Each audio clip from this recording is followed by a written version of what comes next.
Hello and welcome students. Class 4 Hindi reader book से chapter number 3 जीवन की 3 बातें। यह हमारा न्यू चैप्टर है। इस चैप्टर को शुरू करने से पहले हम एक पिक्चर देखेंगे। देखिए बच्चों, किस प्रकार से यहाँ पिक्चर में दिया गया है कि राम और रावण के बीच घमासान युद्ध चल रहा है। तो इस युद्ध के दौरान हमें क्या सीख मिलती है, हम इस चैप्टर को पढ़ने से सीखेंगे। चैप्टर शुरू करते हैं। ध्यान दीजिए। लंका के राजा रावण परम विद्वान थे। उन्होंने तपस्या कर महान बल प्राप्त किया था। उस बल का प्रयोग उन्होंने सदा अपने स्वार्थ के लिए ही किया। इस कारण उनके शत्रु बढ़ गए। महान पंडित होते हुए वे अधर्म के रास्ते पर चलते रहे। फलतः भ्रम भातृप्रेम जाता रहा। किसी पर उनका विश्वास न रहा। अपने बल का, अपनी बुद्धि का उन्हें घमंड हो गया। उचित अनुचित का ज्ञान नहीं रहा। वन में पड़ी सीता का हरण कर लिया, पर स्त्री का हरण करना घोर अपराध है। अपनी पत्नी सीता को वापस लाने के लिए राम को घनघोर युद्ध करना पड़ा। युद्ध में रावण मारे गए। राम के बाण से जब रावण पहाड़ की तरह रणक्षेत्र में गिर पड़े तो राम के मुख पर न हंसी थी और न आंखों में विजय की चमक। असत्य की हार होती आई है और हुई। अधर्म का नाश होता आया है और हुआ। राम के छोटे भाई वहीं थे। वे राम से कुछ पूछना चाह रहे थे। तभी राम बोल उठे, जाओ लक्ष्मण, उस पंडित के पास जो कुछ ही क्षणों में इस संसार से विदा हो जाएंगे। विदा होने से पूर्व उनसे शिक्षा प्राप्त करो। वे विज्ञानी हैं, विद्वान है। आज एक महान विज्ञानी से संसार शून्य होने जा रहा है। बड़े भाई की बात मानकर रणक्षेत्र में पड़े रावण की ओर लक्ष्मण बढ़े। निकट पहुंचकर वे उनके सिरहाने खड़े हो गए। कहा, महान विद्वान रावण, मैं आपका शिष्य बनने आया हूँ, मुझे शिक्षा दीजिए। रावण बिगड़कर बोले, तुम अस्त्र लेकर उपस्थित हुए हो, मेरे सिरहाने खड़े हुए हो और तुम्हें नम्रता भी नहीं। तुम मेरा शिष्य बनने का अधिकारी नहीं। तुम शत्रु बन सकते हो, शिष्य नहीं बन सकते। लक्ष्मण ने तुरंत अस्त्र दिया।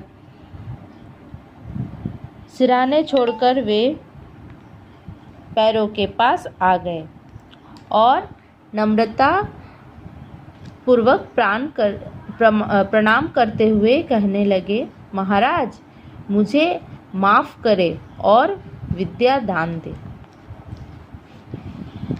फिर क्या होता है? अब रावण संतुष्ट होकर कहने लगे, प्रिय लक्ष्मण, तुम ऐसे समय में आए हो जब मैं दुनिया छोड़ रहा हूँ। यह जीवन दीप अब बुझने ही वाला है। फिर भी ध्यानपूर्वक सुनो। मैंने बल बुद्धि प्राप्त करके भी इससे दूसरों को कभी लाभ नहीं पहुँचाया। दूसरों को लाभ पहुँचाता, परोपकार करता तो मेरा यह दुर्दशा न होता। मैंने दूसरी भूल यह की कि शत्रु को सदा छोटा और निर्बल समझा। शत्रु को छोटा न समझता तो मेरी यह दुर्गति नहीं होती। मुझसे तीसरी भूल यह हुई कि मैंने भाई बंधुओं को प्यार नहीं दिया। प्यार देता तो विभीषण मेरा विरोधी नहीं बनता। यहाँ हम 3 बातें सीख रहे हैं कि जीवन की 3 बातें क्या है कि हमेशा हमें अपनी बल बुद्धि का प्रयोग अपने लाभ के लिए नहीं बल्कि सभी दूसरों के लाभ के लिए भी करना चाहिए। और दूसरी भूल क्या थी रावण की? उन्होंने शत्रु को सदा छोटा और निर्बल समझा। और तीसरा और आखिरी भूल क्या थी? उन्होंने अपने भाई बंधुओं को प्यार नहीं किया। अगर प्यार करता होता तो विभीषण उसके विरोधी होते नहीं होते। तो यह जो 3 बातें हम यहाँ से सीख सकते हैं। आगे पढ़ते हैं, चलिए। रावण बोलते बोलते थक गए। कुछ देर बाद फिर कहने लगे, जीवन में 3 इच्छाएं थी। एक इच्छा यह थी कि पृथ्वी और आकाशीय पिंडों के बीच आवागमन की सुविधाएं जुटा दूं। दूसरी इच्छा थी कि अग्नि को धुएं से अलग कर दूं। तीसरी इच्छा मृत्यु पर विजय प्राप्त करने की थी। मेरे पास इन इच्छाओं को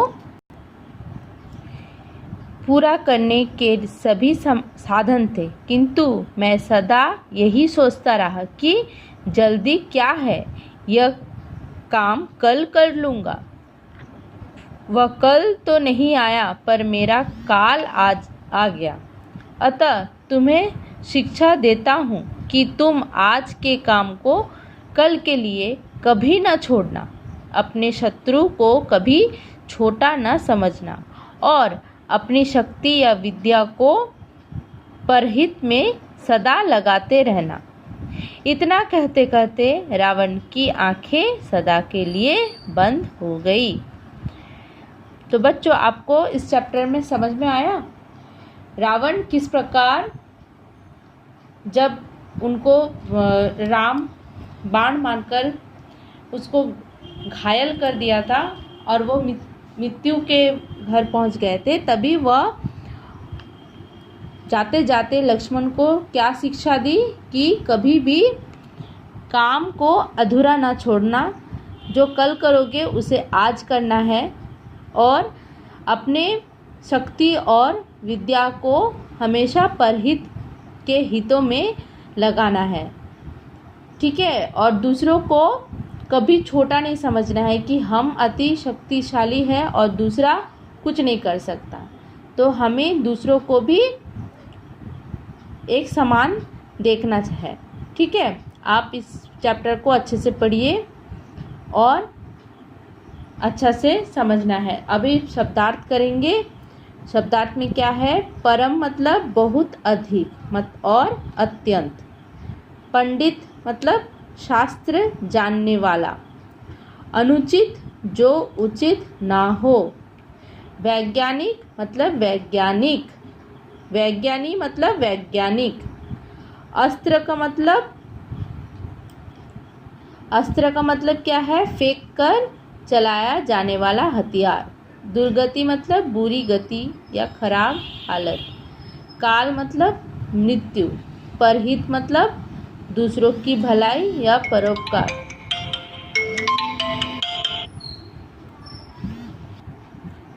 नेक्स्ट हम करेंगे वाक्य बनाओ। रावण से वाक्य बनाना है। लंका के राजा रावण है। भाई से बनाना है। राम के भाई लक्ष्मण है। शिक्षा मनुष्य के जीवन का एक अभिन्न अंग है। युद्ध से बनाना है। राम ने रावण को युद्ध में मार गिराया। 5वां में है नम्रता पूर्वक। हमें बड़ों से हमेशा नम्रता पूर्वक बात करनी चाहिए। तो इस वाक्य बनाओ को भी आपको कॉपी में लिख लेना है। शब्दार्थ भी पूरी तरह से कॉपी में लिख लेना है। आज के लिए इतना तक ही। नेक्स्ट क्लास में हम क्वेश्चन आंसर करेंगे। आज के लिए इतना तक कंप्लीट है। आपको कंप्लीट करना है अपने कॉपी में। Okay, thank you.